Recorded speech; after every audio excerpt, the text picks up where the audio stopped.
Akheem, talk about the emotions coming into this game. You're 2 days out. What are the emotions like right now for you guys getting ready just 2 days away? I mean, as it gets closer and closer, the adrenaline, the feeling, you're going to be in your home building. And what has it been like getting ready for this?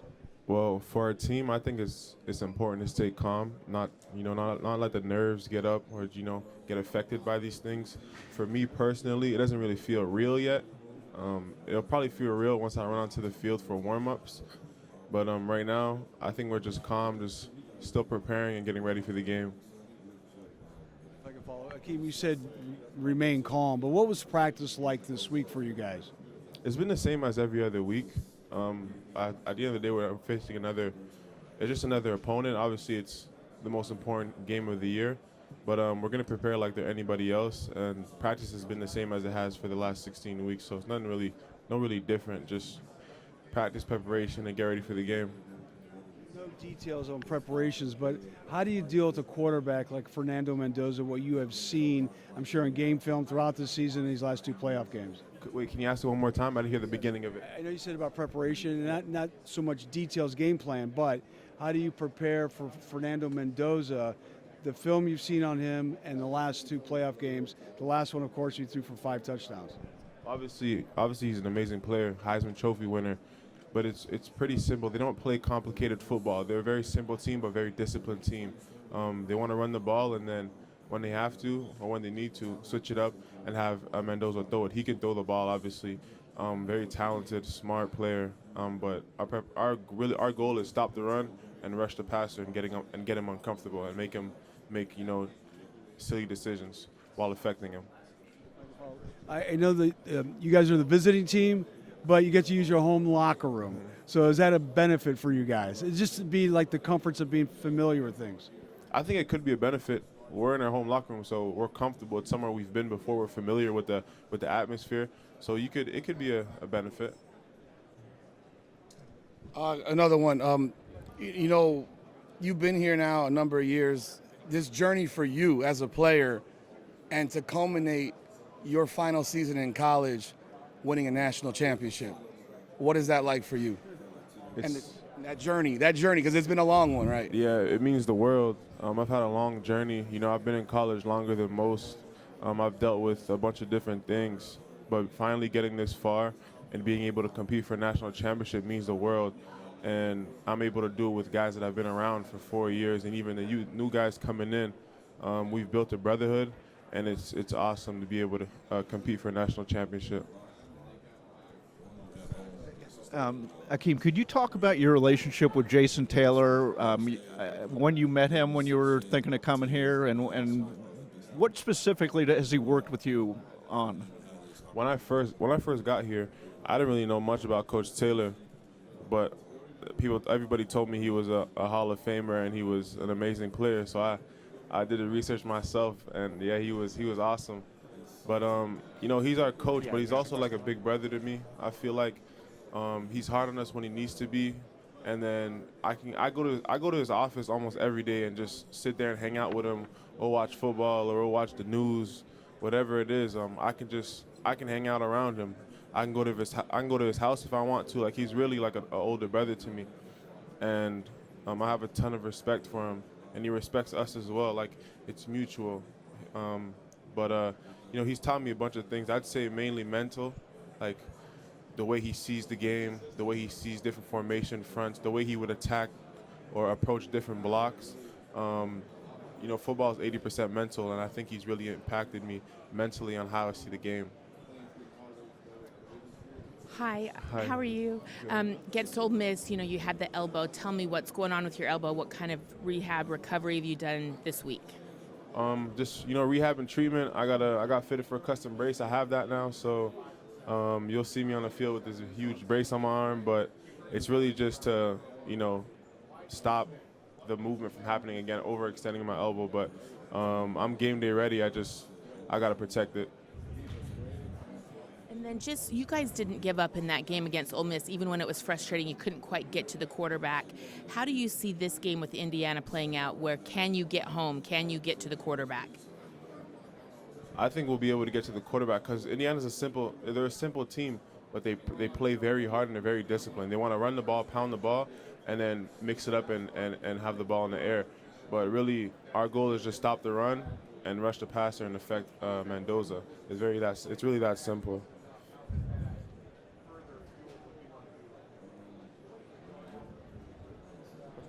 What's been the biggest change with Coach Heatherman coming in and with the defense from last year? Coach Heatherman has been huge, but we've also added a bunch of new guys, guys in the D-line room, linebacker, the DBs. I think collectively we've added a whole bunch of new pieces. Obviously Heatherman is the leader of that, and he put in his playbook, his defensive scheme and stuff is huge. I feel like we're a D-line, we're a D-line oriented defense, so that's good for me, great for us, really. But his mentality of violence and his approach to swarm and all that stuff has been huge for us, and we've been practicing it since January last year, a whole year ago. And then he just emphasizes violence, swarm, and excitement to be on the field every single day, and I think that's the approach we play with. How intense is he off the field? Pardon? How intense is he? Oh, he's pretty intense. Even when he tries to joke around, it's like an intense joking around. Like, he doesn't make dad jokes. He pushes you around, asks you, "Are you gonna be violent today?" Yeah, he's different. Akheem, what is the key to getting to Mendoza, and how important? I mean, it's actually crucial for you to win this game. And do you need to do it better than you do in Mississippi? Mississippi, you had far less sacks than you had the first two playoff games. So Ole Miss, obviously they were, quick. They were a quick game team. They wanted to get the ball at the quarterback's hands very fast, and they were a tempo team. But when it comes to Indiana, they're a slower team. They don't go tempo, they'll huddle up. But the goal is really to stop the run on first and second down, force them to third and long, rush the passer, and make Mendoza uncomfortable. And talk about your relationship with Ruben, and you two obviously probably the best edge rushers in the country. How did that develop? How did you get to where you guys are? It starts in the off season. We compete in everything. Winter workouts, when we're doing conditioning and all these different things, we're competing. We get the spring ball, we're competing about who has the most sacks, who has the most productive day. Or in the film room, we're competing on who ran to the ball, who finished the play. Then we get the game day, we compete about who's going to get to the quarterback first. So it's always a competition. Ruben is my roommate in the hotel room, so we're always together, we're always around each other. So just that itself just makes us better. He's your roommate and your hotel, and you stay with him on the road. Is it? He's an on the road roommate. On the road. At home I live by myself. Okay. But hotels and all that, we're always together. Hotel room, meeting room, all these different things. We're always together, so we're always pushing each other. Akheem, I know the mentality with the Hurricanes is always want to know. You're always focused on task at hand. But have you guys allowed yourself to enjoy the moment and be in the moment this week? I have briefly, when I see the guys in the EQ stitching on the 2026 patch on their jersey, that I look at that, I'm like, man, we're in it. But I try not to do it too much. I had my family and my girlfriend would tell me embrace the moment, soak it in. But I don't like doing that. I like to just focus on the next game and act like it's a regular game, like any other game. I don't like to get in my feelings or think too much about how big the moment is. I just want to focus on this 1-0. Because if I think too much, it'll affect me throughout the week, and I don't like that. I like to stay cool, calm, and collective, and just focus on the game plan and go attack it. Akheem, everyone has their own opinion on PFF grades, but you've been one of the highest graded players in college football this year. Is it nice to get that additional boost of recognition? Yeah, it's cool. It's nice to look at, but at the end of the day, if I don't play the way I need to, those grades go away and nobody's talking about me. So I'm not really focused on what people say. As long as I play good football, quality football, and I'm dominant on the field, that's all that really matters to me. Hey, Akheem, curious to know, what would be your Mount Rushmore for Miami football players all time? So four players. Rushmore, 4 players. I'll start with Ed Reed, Ray Lewis. I'll go with Warren, Sapp. Got to get D-line, and I'll do Michael Irvin. Gotcha. Okay, there's so much talk about you guys pressuring a quarterback and the success you've had. When you watch the film, what is the key for you guys to try to make Mendoza uncomfortable, to get to him as you prep for this game? Stop the run on first and second down, force third and long, and then once we're in the pass rush down, I think me, Ruben, Justin Scott, Ahmad, Blay, whoever it is, will be able to get after him. But we got to force him a third and long, and then let our D-line eat. Akheem, the opportunity to end the season where it started. One more time, sorry. The opportunity to end the season where it started. What did you learn about the team since August, and how have you all changed since then? I've learned that we're a relentless team. Our team loves football. We're always together.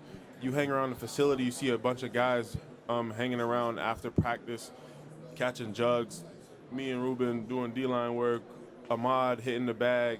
Ahmad and Jay Scott or Blay hitting the bag. DBs working on their steps, coverage, whatever it is. But we're a team that loves football. We're a relentless team, and we all want to win.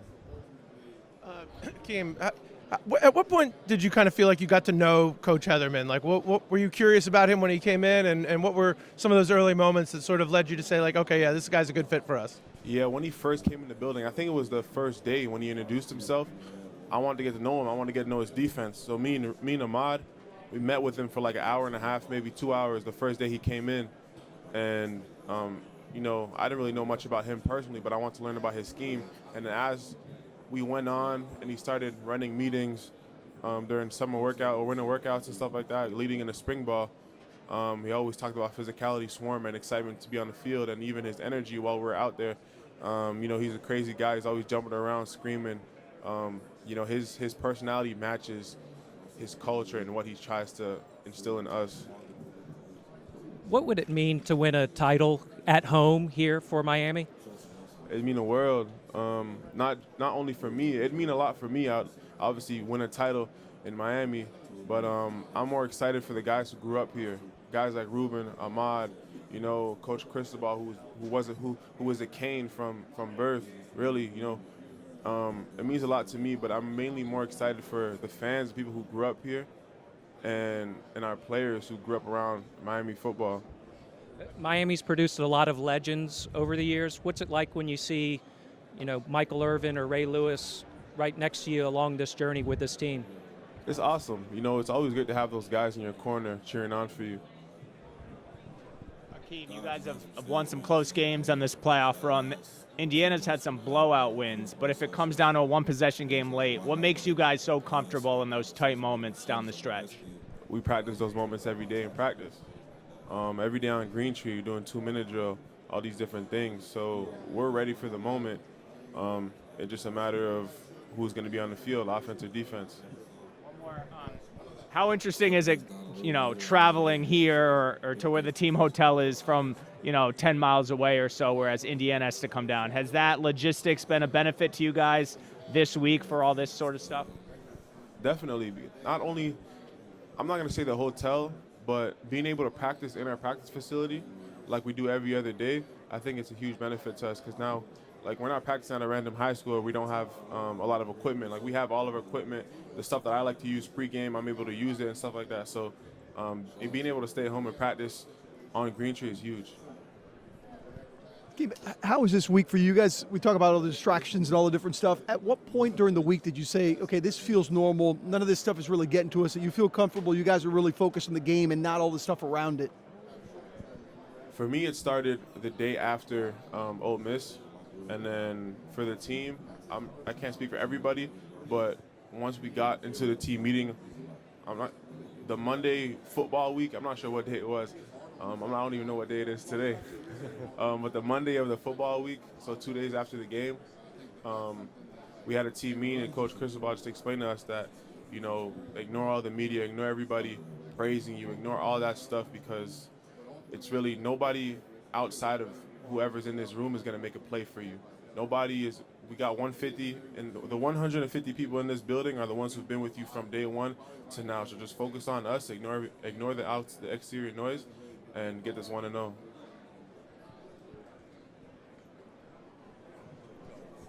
Hey man, how has sleep been the last few days?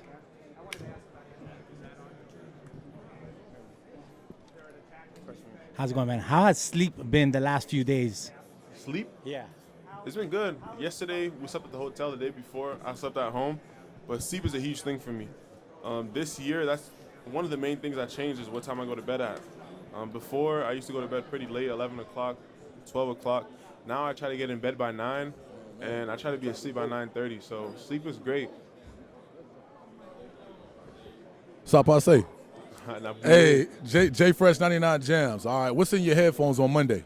Pardon? One more time? J Fresh from 99 Jams, Miami's #1 for hip hop and R&B. What's going to be in your headphones on Monday? Sorry, I can't hear you. What's going to be in your headphones on Monday? What you listening to in the locker room? My headphones on Monday? A little bit of Chief Keef, a little bit of Drake, a little bit of Gunna. All right. Yeah. Okay. All right. We're going to see. We're going to get right, man. Ball out Monday, baby. Thank you.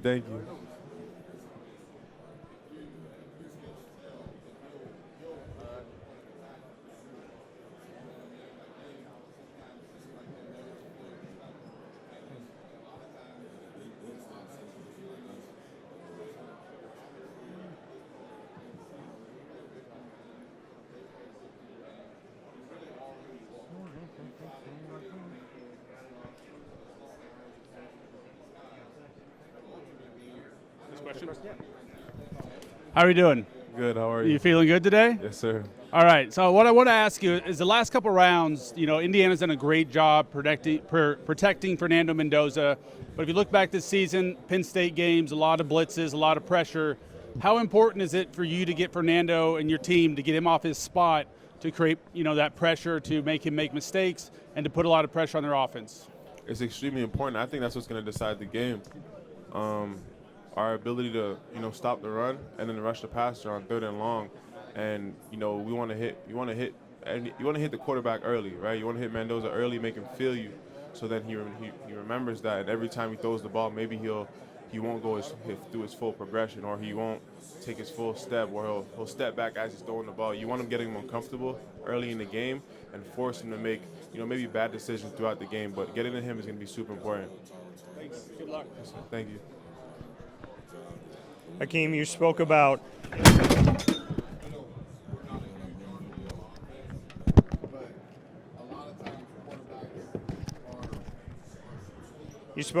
getting to Fernando Mendoza early. Indiana doesn't make a lot of mistakes offensively. Just what you can say about what that's like to have the collision of an offense that doesn't make a lot of mistakes with your defense that obviously has provided a lot of opportunities to get to this national championship.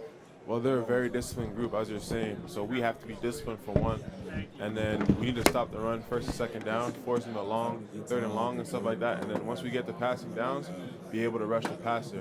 They're a great offensive line, but I also think we're a great defensive line. So it should be a great matchup, but we want to affect Mendoza and make him uncomfortable. What is it about this team that you feel like got you to this moment? When you look back on everything and kind of the road that started a year ago, if not longer than a year ago, what are some of those things that maybe people don't see that got you here? Well, there have been a bunch of huge changes. Defensively was obviously the biggest change that we made to the team. But our offense, their ability to run the ball, control the clock, and not only run the ball, but throw the ball. We got playmakers like CJ, like Malachi, like Keelan, all these guys. So we got an explosive offense, but we're able to run the ball and control the clock if we want to. And then defensively was the biggest change. Our D-line is fairly similar to last year. It's pretty much the same. A lot of guys coming back. The biggest thing is our DBs. We got a bunch of new additions at corner and safety, and then with Coach Heatherman as well, putting in his defense. I think we're now a complete team. We're strong in the trenches, and we got physical guys on the perimeter, receivers, DBs, and I think that's what helped us get this far. Akheem, Miami's always been a place where you have a lot of former players coming through, ex-NFL guys, ex-All-America guys. When you see guys like Ray Lewis, Michael Irvin, what's the takeaway for you? What are you learning from them that has helped translate onto the field for you or for the team? It's awesome. It's awesome. It's always good to have, alumni, not only alumni, but legends in your corner supporting you. But yet, at the end of the day, they're not the ones that are going to be making the plays.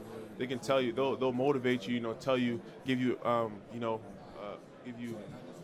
they'll talk to you, give you hints, pointers, whatever it is. But you got to remember, they're not the ones that are making the plays today. Like, this is the 2025 Miami Hurricane team. It's not 2001. It's not, the 90s. So it's always awesome to have them in our corner. But we got to remember, we're the one on the fields. So it's more like less help me get better on Saturday, just more big picture stuff you feel like with these guys that you're seeing, like big picture idea of how you be successful as an athlete, how to be successful as a team, but not so much like how to be better as a player? Am I putting it? It depends. Like Ray Lewis, he came and spoke to us. Michael Irvin came and spoke to us.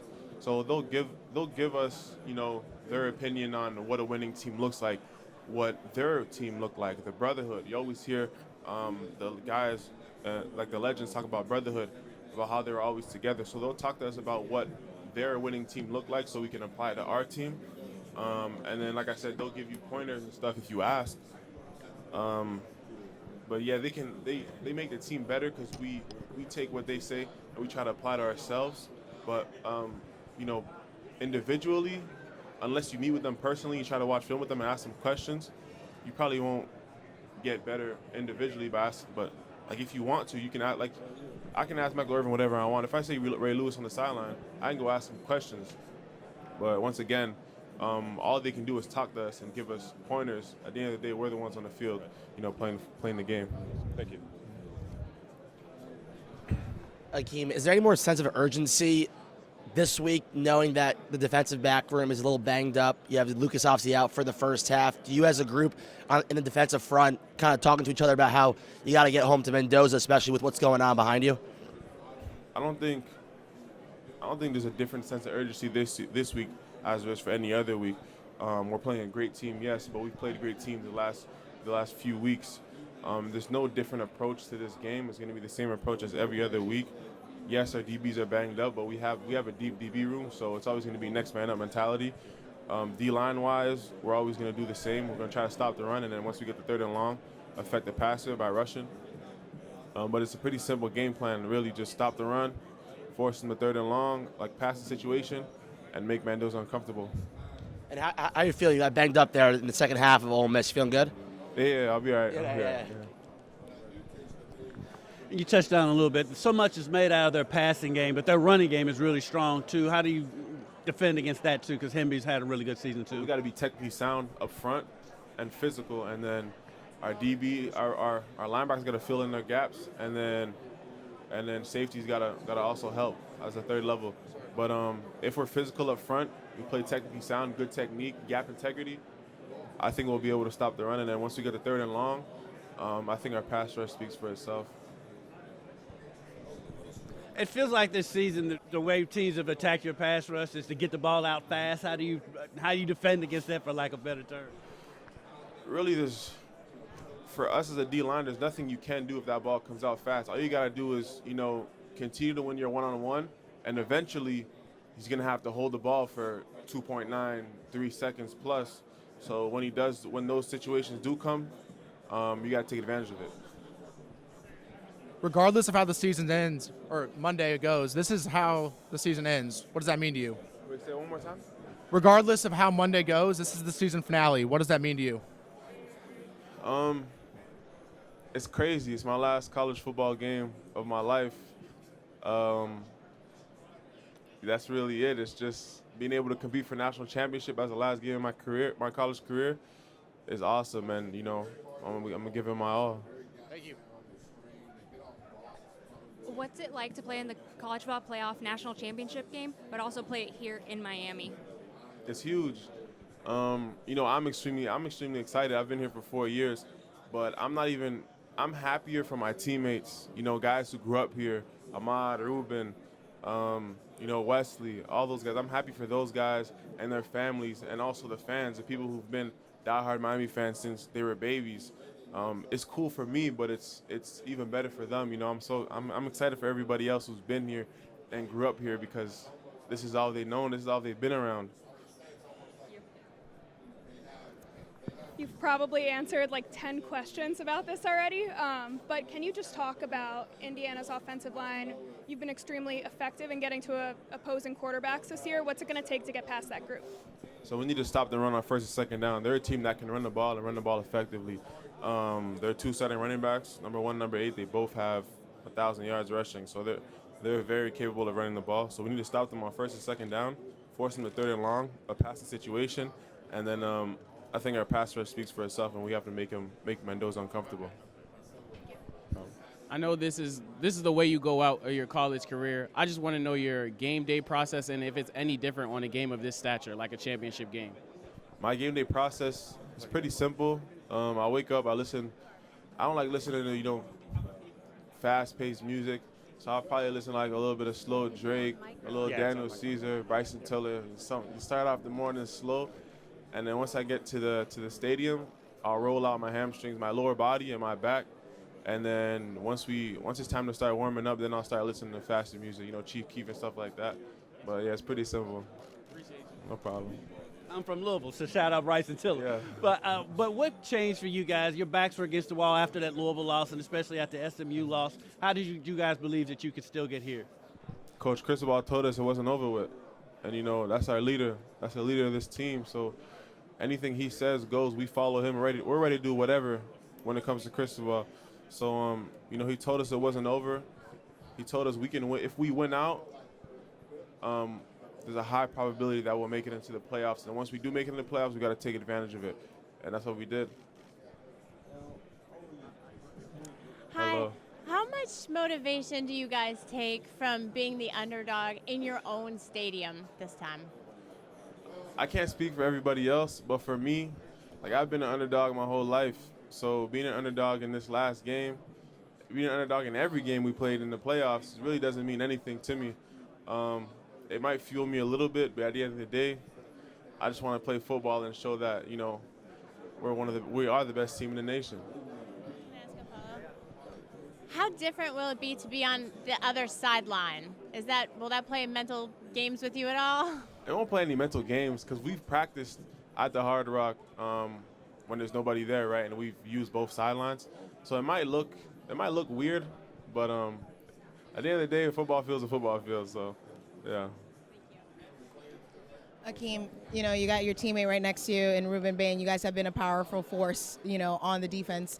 What can be the key in order to stopping Fernando Mendoza and for the Hoosiers to keep plays alive, making sure you guys are getting to him at quarterback?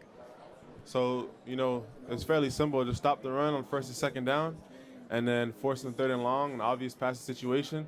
And, our pass rush speaks for itself. And we just get after him and make him uncomfortable, force him, hit him early, and make him feel our presence and force him to make bad decisions. And when you think back of what this all means, what's the excitement like? Because I know you guys are staying focused, 1-0, but this might be the biggest 1-0 that you guys have now, getting ready for the championship game. What's that energy like? How are guys just staying calm? What's been the process and all that? Guys are super excited, in the locker room. Guys are super excited. For me personally, I'm calm. Obviously, it's going to be a big moment, and I'm super grateful to be in it. But I just want to focus on my preparation, and then once we get to game day, dominate. Hi, Akheem. When it comes about keys to the game on Monday, a lot of people, they're talking about, it's going to be about you and your brother Ruben there on the line to make stops, to get him off the field. Do you notice any of that extra pressure, or is this just another game for y'all? For me, it's just another game. It doesn't even feel real yet. I'm not going to lie. It's going to feel real once I step on the field for warm-ups. But, I just need to approach it like another game. Our D-line needs to play dominant, physical, technically sound. We need to stop the run and then force a third down and rush the passer. Akheem, when it comes to this offensive line, what is the challenge that they present, and what is the key to kind of getting pressure on Fernando Mendoza? Well, they're a big, strong group, very disciplined, play very well together. They can run the ball, like you've seen all year. They have two running backs with 1,000 yards, so they're an O-line that can pound the ball, but we're a D-line that can also stop the run. So I think our trenches match well. We just need to stop the run, force a passing down, third and long, and affect the quarterback with the pass rush. Then when it comes to Mendoza, what is it that makes him such a good quarterback and the difficulty of trying to get pressure? But he's a smart guy. As the Hurricanes rotate podiums. He's a smart quarterback. He can throw the ball, obviously, Heisman Trophy winner. But he's also able to extend the play with his legs. If he doesn't get his first read, second read, and there's a hole in the pass rush, he'll step up and take off. He'll take off C's, the A's, and the B's. Like, it doesn't matter. He's not the fastest guy, but he can make plays with his legs and extend the play. So yeah, he's a really good quarterback, obviously, Heisman Trophy winner. But if we're able to rush the passer and affect him, I think we can force him to make bad decisions. Thank you. No problem.